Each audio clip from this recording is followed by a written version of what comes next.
to, instead of releasing Dune at Christmas time, like was the original plan, saying, hey, I want to delay this movie up to a year so that we can see it in the movie theater.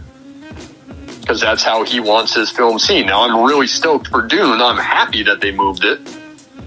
Because I'm not sure I would have wanted to go if it opened up now. So I'm really happy that they moved it. I hope I do get a chance to see it on a big screen in a movie theater. So it's kind of a tough thing, but I think the big controversy with Warner Brothers doing this is that they did not talk to the filmmakers before they made this decision. And Christopher Nolan was upset, even though he had a movie that came out during the pandemic. Mm-hmm. Villeneuve was upset. Judd Apatow was upset. Like I said, I don't know who the other filmmakers were because I don't know the other Warner Brothers films are slated for 2021. I think James Gunn for the Suicide Squad. That's okay. Yeah, that's still on schedule. I know. I think Matt Reeves, because isn't the Batman supposed to open sometime between the summer and the fall? Mm-hmm. I'd have to look to see what the other ones were, but yeah, those are two others. Okay. Have you seen the list of what their releases are for the upcoming year? I want to say Judas and the Black Messiah is a Warner Brothers movie. Yeah, that's on there for sure. That's on there? Okay. The Little Things. Is that the Denzel Washington movie? Yeah, from John Lee Hancock. Okay. I haven't watched that trailer yet, but I did see it on YouTube. Judas and the Black Messiah, as you said. The Tom and Jerry live action. The Many Saints of Newark. Oh, that's the Sopranos movie. Reminiscence. Godzilla vs. Kong. Yeah, I think that was another one that was that Adam Wingard? Yes. I think that's another one that Legendary owns that they're pissed about. The Conjuring, The Devil Made Me Do It. The next one. I think that was supposed to come out last year, or sometime this year, and got moved. In the Heights. That was one that was scheduled for, I think, June of this year and got moved. Space Jam: A New Legacy. King Richard. The Matrix 4. Yeah. The new Mortal Kombat.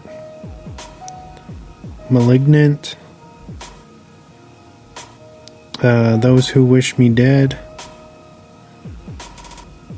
Cry Macho. I guess it's Clint Eastwood's new movie.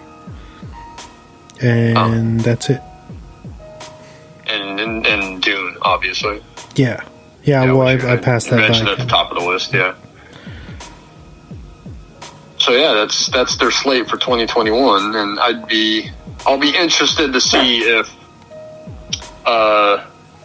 Warner Media holds steady to that HBO Max plan, and like Christopher Nolan said, maybe even Villeneuve, I forget who actually said it, but one of them kind of said, these Warner Brothers has always propped up, filmmakers, and with this move, they're not doing that anymore. I think they're going to lose the support of a lot of filmmakers who will, try to take their films elsewhere. Yeah.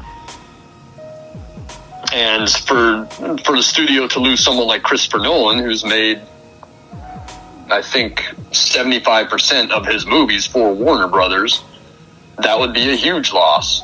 Now, I don't know what the deal with Tenet was. I don't know why they decided to release it when they did instead of pushing it into 2021. Mm-hmm. I think it was kind of a bad business decision on their part.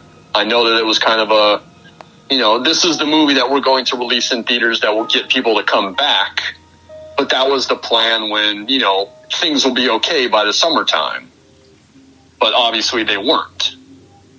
So they waited, and it got pushed around a few times. And then I think they opened it up on Labor Day weekend to what theaters were open. But at that point in time, not a lot of theaters were.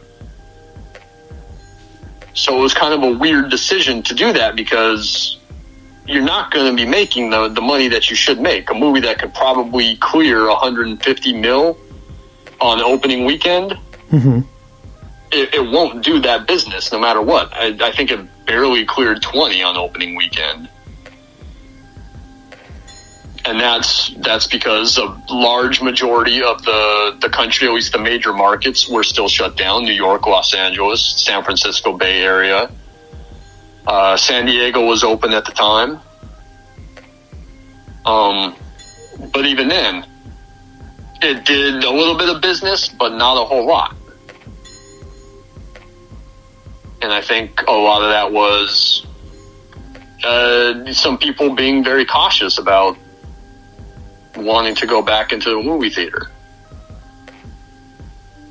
So it's very curious to me. I would like to know what the rationale behind releasing Tenet, no matter what, was. They lost a lot of money on it. I know that Warner Brothers was being very secretive about what it was making box office wise. Oh, okay.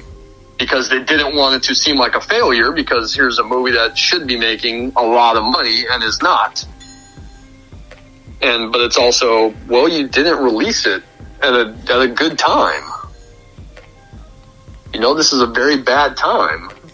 So of course you're not going to be making the money that you should. By the way, you'll have to let me know whenever you watch Tenet. Sound design sucks, as I think is Christopher Nolan's problem for the last few movies. Mm-hmm. And it's a little all over the place, kind of unnecessarily confusing. That's what I was getting at. Like I said, I watched like a quarter of it, haven't jumped back into it. I didn't hate what I saw, but it was like a lot to digest. I can see why people are saying what they're saying, But then some people I've seen said that they loved it. I don't know if it's just because they've already watched it a couple times and they got it down. I definitely think it needs a rewatch. Uh-huh. And I would definitely love to rewatch it. Especially, if I'm here, I can put on the captions because a lot of the dialogue is muffled. And I don't know why he continues to do that. He wants like more of a naturalistic sound. It's kind of like, oh, this is what someone trying to talk through a gas mask sounds like. But it's like, yeah, but I'm trying to watch a movie where I need to hear what that someone in the gas mask is saying, and I can't make it out. Especially when your movie, as Nolan movies tend to be, Dunkirk as the exception, a movie that's very plot heavy. If I can't understand what they're saying, I can't figure out what's supposed to be going on. So he needs to rethink that and go back and approach his sound design differently on his next film. Well, I wonder, could they fix that if they wanted to? Yeah, they could, because they famously did it with The Dark Knight Rises. Because the prologue to The Dark Knight Rises was shown in front of, I think, Mission Impossible Ghost Protocol. And it was the original sound with Bane, but Bane's dialogue was super muffled. And a lot of people complained about that. So Nolan went back in with his sound designer, and they re-edited and re-recorded Bane's dialogue. I don't know if they re-recorded it, but they re-edited the dialogue so that it could be more intelligible. Even then, watching that opening scene is like, what did he say? Yeah, and it's pretty loud. It doesn't help that the airplane noise is pretty loud. But I think you can go online. I think you can watch like side-by-side comparisons of the original dialogue from when it was shown, when it had that IMAX preview in front of Mission Impossible.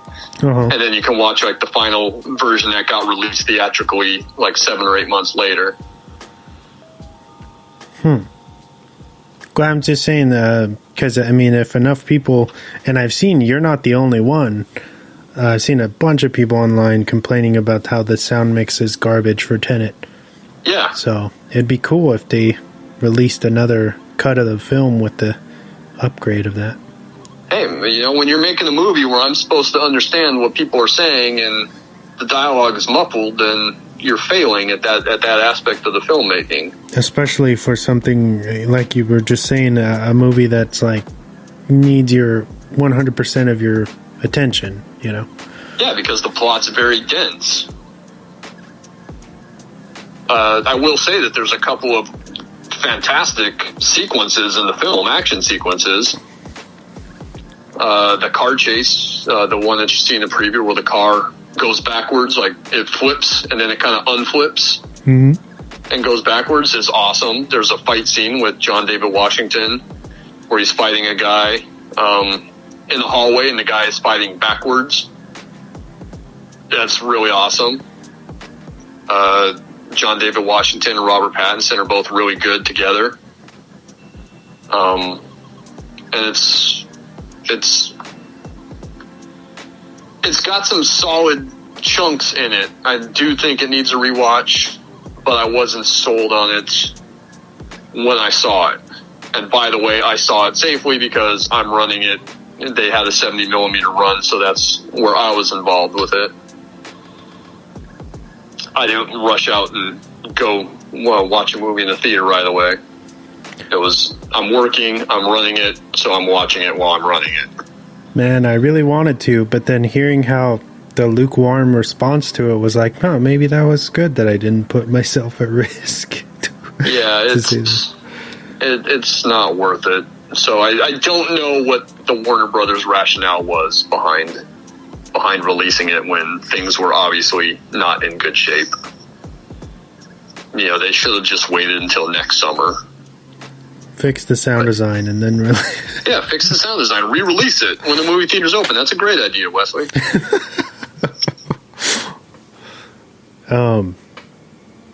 But yeah. Are we what else are we talking about? Anything else? Did I make a good enough argument with the HBO Max streaming controversy and why I'm not for it?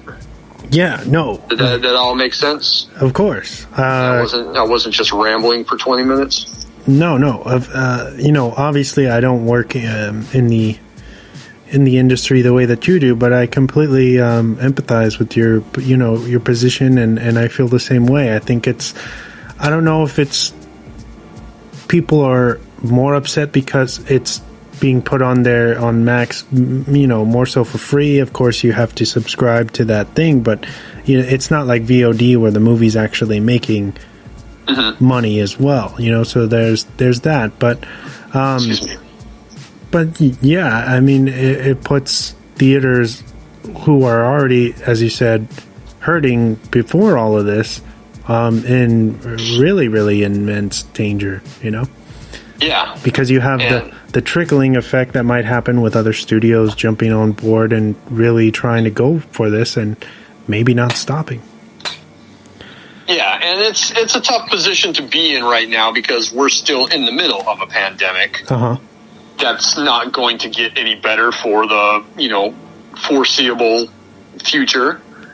Hopefully by the summertime it will be, but as for right now, we're still in the middle of it, so it's do movie studios release their movies to video on demand or, a streaming service because they want people to see them, or do they just wait? I don't know, if it's a money issue where they're losing money by holding off on a release or what. So it's a tough argument. It's a tough choice. But I'm obviously going to side with the movie theaters and with filmmakers because I love seeing a movie on the big screen. And it doesn't matter. It doesn't need to be a big spectacle movie.